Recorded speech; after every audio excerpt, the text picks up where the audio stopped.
Hello everyone. So kwa wale watu ambao huwa wanapata changamoto ya chronic UTI, maana yake inaweza ikawa umeshapitia kwenye mifumo ya matibabu mingi ambao umetumia first line treatment, umetumia dawa za antibiotics na kadhalika, lakini kila mara ambapo unaenda kufanya vipimo bado UTI inaweza ikaonekana ipo. Na dalili ambazo unaweza kuwa unazipitia, unapata homa, unajisikia maumivu kwenye eneo la uti wa mgongo na sehemu ya chini ya tumbo kwenye abdominal area, lower abdomen, lakini pia at the same time ukipata haja ndogo unapata maumivu. Sawa, na inawezekana pia ulishawahi fanya vipimo, wakafanya culture, wakajaribu kufanya vipimo vingine kuangalia kama cystitis conditions zimetokea, labda kibofu chako kimeathirika na bakteria. Sasa kitu ambacho unatakiwa kuelewa ni kwamba kwenye chronic UTI, sawa, kuna mifumo ambayo ndani ya mwili inakuwa tayari imeshadhoofika ambayo ina contribute kwenye hiyo hali kuweza kutokea. Mfano, viungo ambavyo kwa tunashughulikia zaidi kwenye upande wa terrain philosophy, kwenye upande wa tiba asili, ni kuangalia jinsi gani figo yako inafanya kazi. Na hapa kuna perspective pana zaidi ya kuelewa kwamba figo yako inafanyaje kazi kwenye kuweza kusaidia kuondokana na changamoto ya chronic UTI, lakini pia kuna mfumo wa kitaalamu tunapenda kuuita lymphatic system au mfumo wa taka ndani ya mwili. Huu mfumo ni muhimu sana hasa tunapoangalizia kwenye secondary effect ambayo inachochea mtu kuweza kuwa na changamoto ya chronic UTI ambayo inahusiana na bacteria. As the way we know it, changamoto ya urinary tract infections UTI ambayo inaweza ika-affect kuanzia mirija yako ya utoaji taka ureter, sawa, ina affect pia kibofu, ina affect pia figo, inasababishwa na bakteria maalum wanaitwa E. coli. Well, kuna other studies ambazo zinasema pia kuna other types of bacteria ambao pia wanaweza wakachochea au kusababisha changamoto ya UTI. Alright, lakini all in all, huu mfumo wa taka lymphatic system unapokuwa umedhoofika ndio ambao unaandaa mazingira sahihi ya bakteria wanapokuwa wamevamia waweze kuzaliana kwa wingi. Maana yake inaandaa kitu kinaitwa conducive environment. Na kitu cha tatu ambacho huwa tunakiangalia ni ile state ya wale bakteria au ule uchafu ambao ulishindwa kuondolewa na figo yako.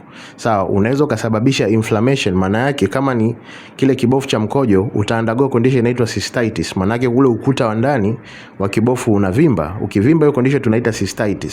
Cystitis ni inflammation. Sasa hichi kiungo ambacho tutakizungumzia cha tatu kinaitwa adrenal gland. Adrenal gland upande wake wa nje huwa inazalisha kemikali maalum ambazo zinasaidia kupambana na hali ya maumivu pamoja pia na hali ya kuvimba wa zile kuta za ndani za kibofu. So tukianzia na mfumo wa kwanza, tumezungumzia changamoto ya chronic UTI, ni lazima tuangalie situation ya kwanza ambayo ni figo. Figo ni kiungo ambacho huwa kinahusika na kuondoa uchafu. Na hapa uchafu mara nyingi ambao tunauangalizia kwenye upande wa jinsi gani figo yako inafanya kazi ni uchafu ambao unatoka ndani ya cell. Kitaalamu tunauita cellular waste au metabolic waste. Sawa.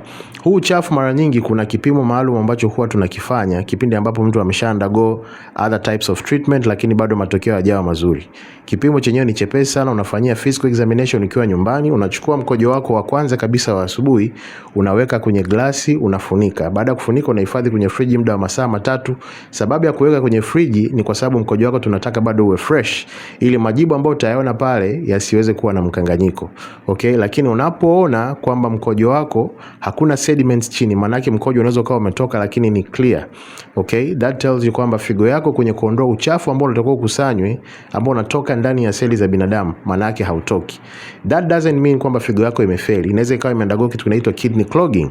That's one. Lakini kuna namna ya kuweza kurekebisha hiyo na kusupport figo zako ziweze kuanza kutoa uchafu vizuri ili usiendelee kucontribute kwenye mazingira ambayo ni acidic ndani ya mfumo wa utoaji uchafu, maana yake kwenye figo, kwenye kibofu pamoja na ureter, mirija ya kutolea mkojo, ili uchafu uweze kutoka kwa wepesi. Na kiungo cha pili ambacho huwa tunakiangalizia ni kwenye upande wa mfumo wa taka lymphatic system. Sasa as the way we know it, tukizungumzia figo ambao mara nyingi inakuwa affected na hao bacteria, chronic infections, tukizungumzia mfumo wako wa kibofu ambao inapelekea kupata ugonjwa unaitwa cystitis, tukizungumzia kuna magonjwa pia ambayo yana affect ile mirija tunaita urethritis pia ambayo huwa yanatokea. Yote haya ni accumulative, ni kwa sababu mfumo wako wa taka ndio ambao unahusika na kusafisha zile seli ambazo zinatengeneza hivi viungo, kwa sababu kuzungumzia figo imetengenezwa na seli tupu. Na kule pia kuna mfumo wa lymphatic system kwenye nafasi zilizopo kati ya seli, kitaalamu tunaziita interstitial spaces. Kwa hiyo kama mfumo wako wa taka utashindwa kuondoa uchafu kutoka kwenye figo, kutoka kwenye ukuta wa kibofu chako tunaita bladder, lakini at the same time ukashindwa kuondoa uchafu kwenye ile mirija ambayo inasafirisha mkojo. Kitu ambacho kinaweza katokea pale ni kwamba hizi sehemu zote tatu zinaweza zika undergo inflammation, maana yake hali ya kuvimba na maumivu ambayo tunayapata. And one of the main factor is ni kwamba unaweza ukawa na chronic UTI ambayo inaweza ikawa imeshaathiri hata figo. Kwa nini watu wengi huwa wanapata maumivu ya eneo la nyuma karibia na uti wa mgongo, pembeni, kushoto na kulia? Ni kwa sababu ya hiyo infection, okay? Lakini the effect of infection kama ni bacteria wana thrive kwenye mazingira ambayo ni acidic. Kwa hiyo effect ya kwanza kusaidia mtu ambaye anapata chronic UTI ni kwanza kusafisha mfumo wako wa lymphatic system. Na namna rahisi ya kuweza kusafisha mfumo wa lymphatic system, number 1 ni kujiweka kwenye fruit diet. Maana yake uadapt kwenye ulaji wa matunda na mboga mboga. And the best scenario is unaweza kutengeneza juice ya cranberry. Juice ya cranberry, sawa, ndani yake ina antioxidant maalum inaitwa proanthracids, ambao kazi yake ni kusaidia kufight back wale bakteria ambao wanakuwa wamekuvamia ndani ya mwili.